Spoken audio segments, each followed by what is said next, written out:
अध्याय 12। बेथानिया में भोज। पास्का के 6 दिन पहले ईसा बेथानिया आए। वहां लाजरूस रहता था, जिसे उन्होंने मृतकों में से पुनर्जीवित किया था। लोगों ने वहां ईसा के सम्मान में एक भोज का आयोजन किया। मर्था परोसती थी और ईसा के साथ भोजन करने वालों में लाजरूस भी था। मरियम ने आधा सेर असली जटामासी का बहुमूल्य इत्र लेकर ईसा के चरणों का विलेपन किया और अपने केशों से उनके चरण पोंछे। इत्र की सुगंध से सारा घर महक उठा।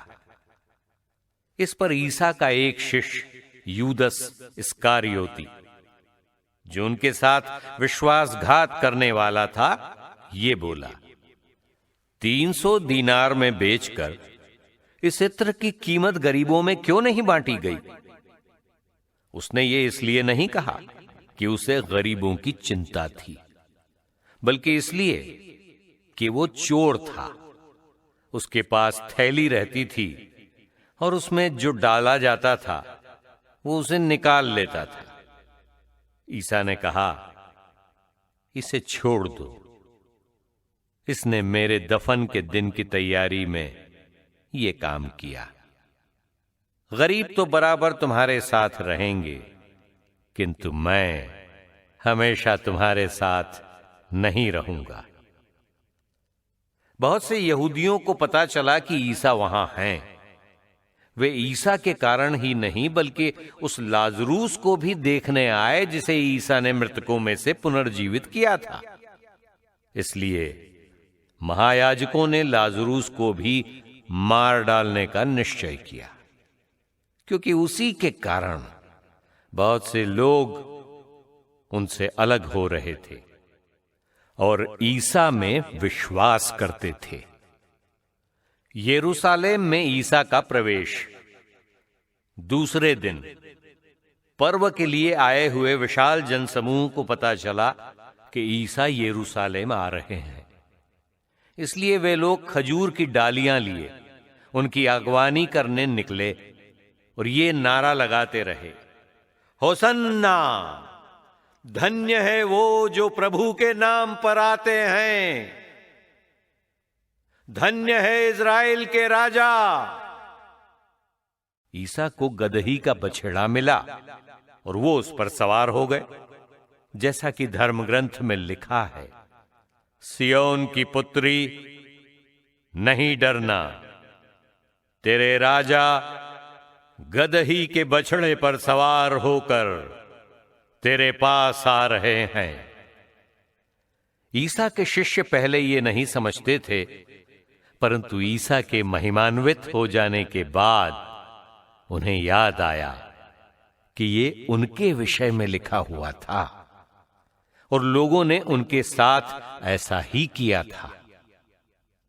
जब ईसा ने लाजरूस को कब्र से बाहर बुलाकर मृतकों में से जिलाया था, उस समय जो लोग उनके साथ थे वे उस घटना की चर्चा करते रहे। इसलिए बहुत से लोग ईसा की अगवानी करने निकले थे। उन्होंने सुना था कि ईसा ने यह चमत्कार दिखाया था। ये सब देखकर फरीसियों ने एक दूसरे से कहा, तुम्हारी तो एक भी नहीं चलती। देखो, सारी दुनिया उसी के पीछे चल पड़ी है। ईसा और यूनानी तीर्थयात्री। जो लोग पर्व के अवसर पर आराधना करने आए थे उनमें कुछ यूनानी थे। उन्होंने फिलिप के पास आकर यह निवेदन किया, महाशय, हम ईसा से मिलना चाहते हैं। फिलिप गलीलिया के बेतसाइदा का निवासी था। उसने जाकर अंद्रेयस को यह बताया और अंद्रेयस ने फिलिप को साथ ले जाकर ईसा को इसकी सूचना दी। ईसा ने उनसे कहा, वो समय आ गया है जब मानव पुत्र महिमान्वित किया जाएगा। मैं तुम लोगों से ये कहता हूं, जब तक गेहूं का दाना मिट्टी में गिरकर नहीं मर जाता, तब तक वो अकेला ही रहता है, परंतु यदि वो मर जाता है तो बहुत फल देता है। जो अपने जीवन को प्यार करता है वो उसका सर्वनाश करता है, और जो इस संसार में अपने जीवन से बैर करता है वो उसे अनंत जीवन के लिए सुरक्षित रखता है। यदि कोई मेरी सेवा करना चाहता है तो वो मेरा अनुसरण करे। जहां मैं हूं वहीं मेरा सेवक भी होगा। जो मेरी सेवा करेगा मेरा पिता उसको सम्मान प्रदान करेगा। अब मेरी आत्मा व्याकुल है। क्या मैं ये कहूं, पिता इस घड़ी के संकट से मुझे बचा? किंतु इसीलिए तो मैं इस घड़ी तक आया हूं। पिता अपनी महिमा प्रकट कर। उसी समय ये स्वर्गवाणी सुनाई पड़ी, मैंने उसे प्रकट किया है और उसे फिर प्रकट करूंगा। आसपास खड़े लोग ये सुनकर बोले, बादल गरजा। कुछ लोगों ने कहा, एक स्वर्गदूत ने उनसे कुछ कहा। ईसा ने उत्तर दिया, ये वाणी मेरे लिए नहीं बल्कि तुम लोगों के लिए आई। अब इस संसार का न्याय हो रहा है। अब इस संसार का नायक निकाल दिया जाएगा, और मैं जब पृथ्वी के ऊपर उठाया जाऊंगा तो सब मनुष्यों को अपनी ओर आकर्षित करूंगा। इन शब्दों के द्वारा उन्होंने संकेत किया कि उनकी मृत्यु किस प्रकार की होगी। लोगों ने उन्हें उत्तर दिया, संहिता हमें यह शिक्षा देती है कि मसीह सदा रहेंगे। फिर आप ये क्या कहते हैं कि मानव पुत्र को ऊपर उठाया जाना है? वो मानव पुत्र कौन है? इस पर ईसा ने उनसे कहा, अब थोड़े ही समय तक ज्योति तुम्हारे बीच रहेगी। जब तक ज्योति तुम्हारे पास है आगे बढ़ते रहो। कहीं ऐसा न हो कि अंधकार तुमको घेर ले।